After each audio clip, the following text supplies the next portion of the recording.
Hello everyone, welcome to our interview with Dr. Anupam Sharma, a small animal locum vet with extensive local and international experience. She works a mix of general practice and emergency shifts and has been one of my valuable emergency medicine mentors. We have caught her at the end of a long day to answer your questions. So Anupam, what's your current job like? Busy. Super busy. I work in general practice and I work as a hospital vet, and then I also work in emergency, so my schedule's all over the place, but it's hectic and fun. That's exactly what you want. So what qualifications have you got to get to where you are now? So after school, went straight into vet school and got my bachelor's degree.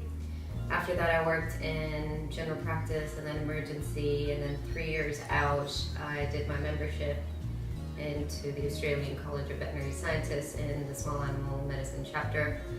Apart from that, it's mostly just continuing education and seminars and things like that.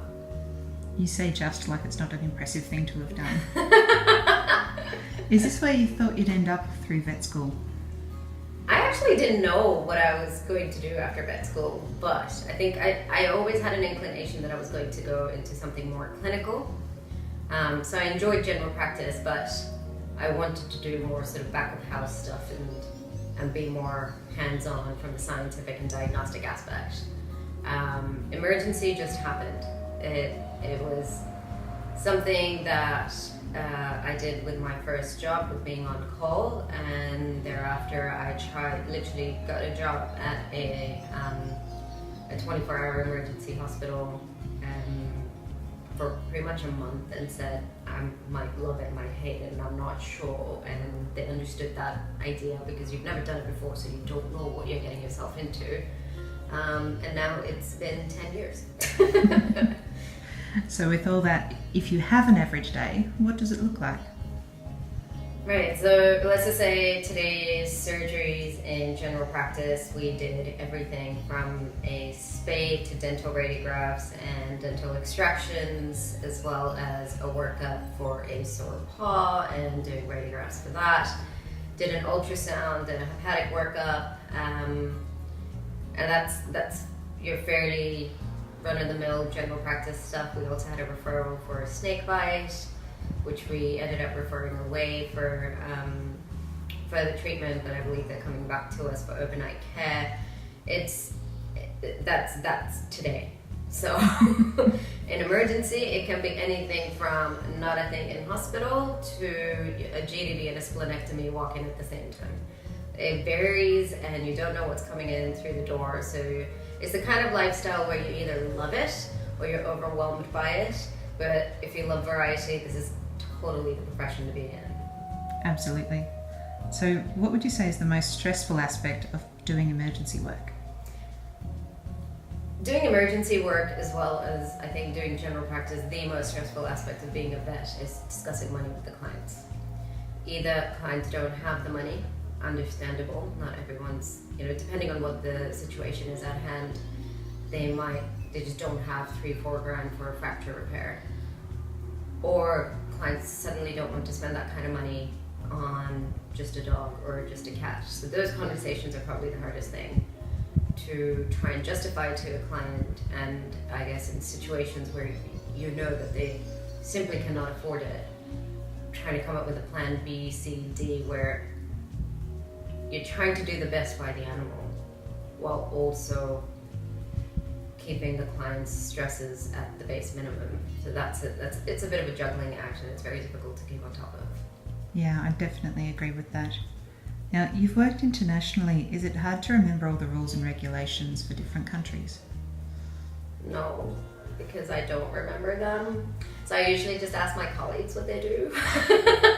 It's like going from, it doesn't even have to be international, it simply is a matter of going from clinic to clinic and speaking to the nurses who've been there for a long time, or the vets who've been there for a long time, and just asking them how things are done, because each business is different.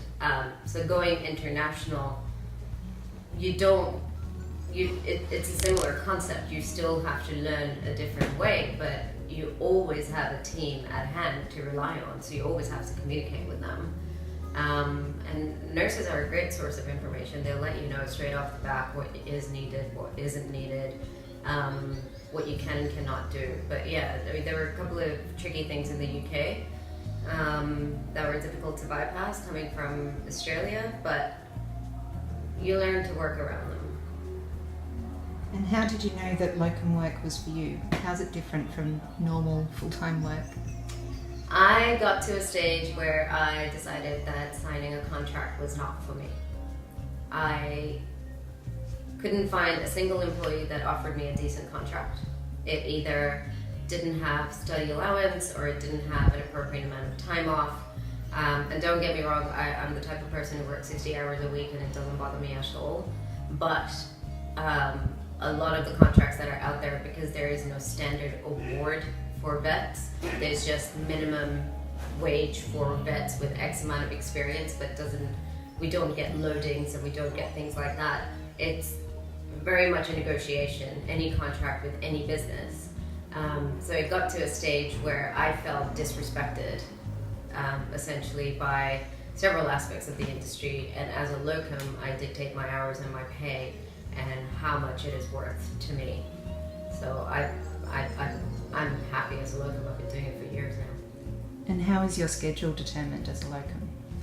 I basically decide what I want and how much I want. If I don't have a lot of work and I have, no other plans that require dedication, I will take on shifts. I will work double shifts. Again, being a workaholic, that does not bother me.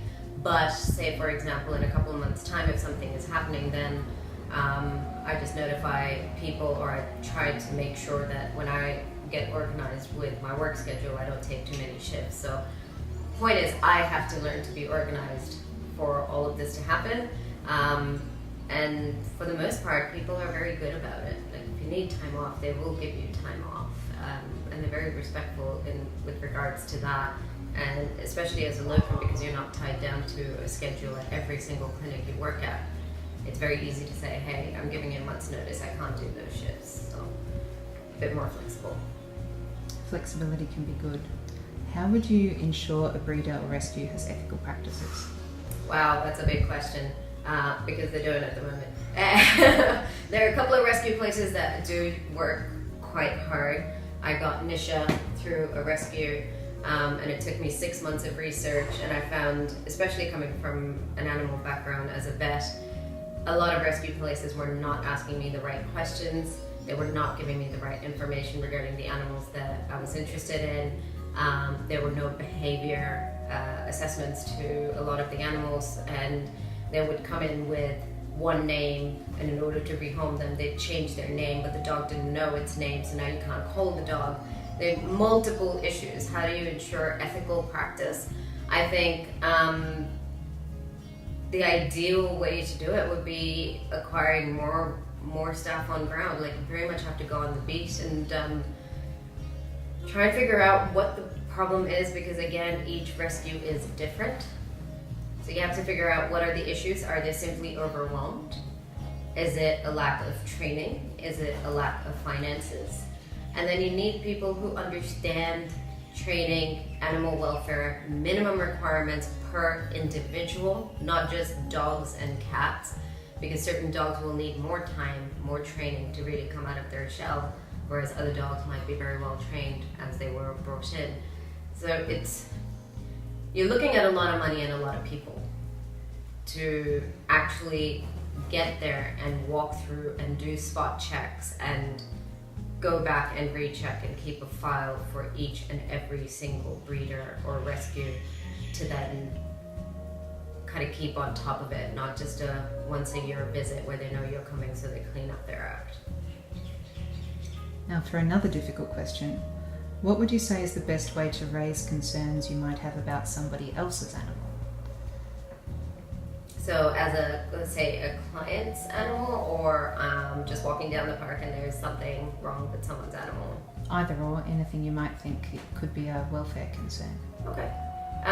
If it's a welfare concern, I guess the first thing you would do is approach the client and see how receptive they are. Because I think part of the problem is sometimes we see things and we don't understand them. For example, you might see a dog in the park that looks mangy, But fact is, this dog has, something like cutaneous lymphoma or a really resistant infection, and it actually looks better than it used to.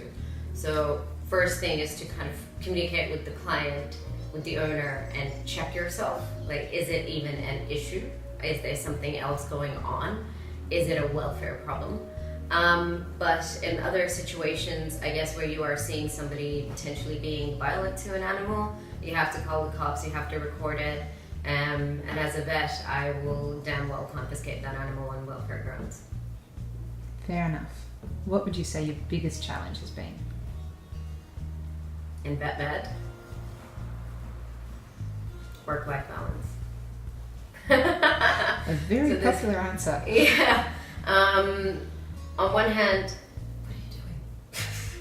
On one hand, yes, finances are a challenge, but you do get to a point where you have to figure things out in terms of, do you want to specialize? Do you not want to specialize? Do you want to just work in a specialized area but not be a specialist? Do you have the time to do other things? Especially if you're doing night work and shift work, it takes a lot out of you. And I think I was a couple of years late in terms of realizing how much it was affecting my health. And I'm glad that now I know what it did to me, so I don't allow that to happen. I now know the signs well before I kind of hit a wall.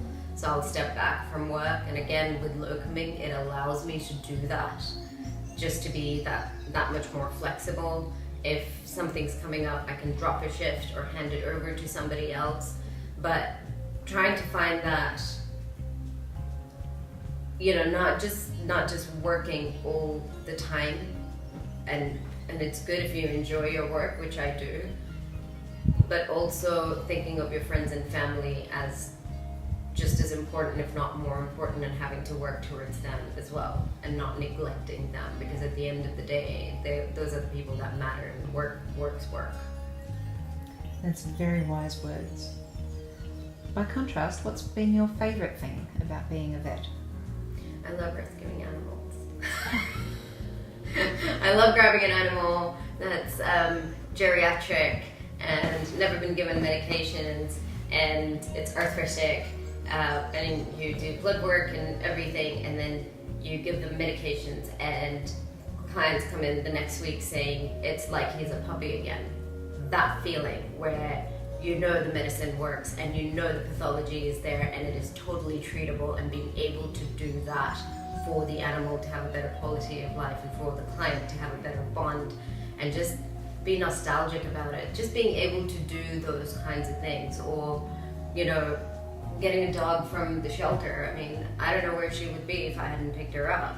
I hope she would have been at a good place, but I know now that she is. And that's a good feeling, to be able to do that for your pets, to be able to run some really cool diagnostics and play with some amazing toys and just make them feel better. And it's a great feeling.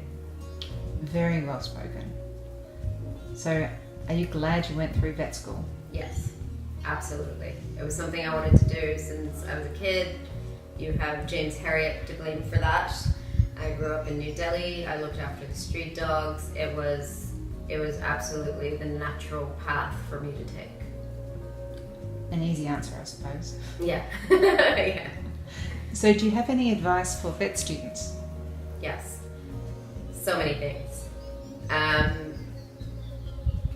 If you're worried about finishing vet school, whether or not you want to be a vet, and confused about what it is that you're going through, that's normal.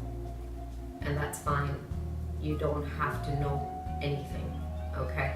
Just finish your schooling. If you want to explore other options, talk to people. If you're wondering about this, that, and the other, talk to somebody.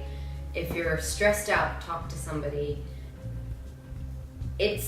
I enjoy my job, but I also keep in mind that it's just a job.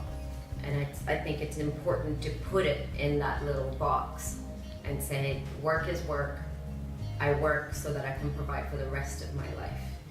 You need to have that balance, and the earlier you start to learn that balance is needed, better it would be for you down the track so you don't lose your mind.